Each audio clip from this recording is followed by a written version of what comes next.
Good morning साथीहरू। तपाईँहरू उठ्नुभयो कि छैन? म त उठेर मर्निङ वाक हिँड्ने साथीहरू। मेरो मर्निङ वाक गर्ने बाटोहरू यो ग्राउन्डको छेउछाउमा जङ्गल छ। यो जङ्गलभित्र बाटो छ। यो वरिपरि एक राउन्ड लाउँदाखेरि चाहिँ अलिकति मर्निङ वाक हिँडेको जस्तो हुन्छ। सधैँ पनि म हिँड्छु, तर आज चाहिँ म टाइम हेरेर हिँड्नु पर्यो। कति टाइम लाग्दो रहेछ एक राउन्ड लाउँदाखेरि, यो ग्राउन्ड वरिपरि लाउँदा। अनि यहीँबाट आउँछु, यही बाटो टुङ्गाउँछु भरे।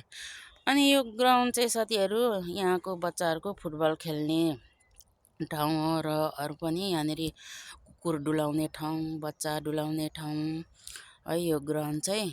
यहाँ चाहिँ मैले देखेको के छ भने साथीहरू, बच्चा र कुकुरलाई चाहिँ अति अति अति नै प्राथमिकता दिँदो रहेछ। अहिले अब ल्याउने बेला भएको छैन, ठ्याक्क 9 बजी 10 बजी चाहिँ खाजा खुवाएर एकचोटि वाकिङ ल्याउँछ बच्चा कुकुर। अनि फुटबल खेल्ने सबै नै यहाँ यो युकेको ठाउँमा चाहिँ यति रहेछ काम चाहिँ। खाना चाहिँ कहाँदेखि आउने हो मलाई थाहा छैन होइन, तर एकदम व्यवस्थित तरिकाले बच्चाहरू राख्दो रहेछ कुकुरहरू। हाम्रो चाहिँ त्यस्तो हुँदैन हाम्रो गाउँठाउँमा, हाम्रो नेपालमा है साथीहरू। ल मेरो बाटो लागे, अब कति लाग्दो रहेछ है टाइम म हेर्छु आज। ल साथीहरू कुरा गर्दै गरौँ, बाई बाई।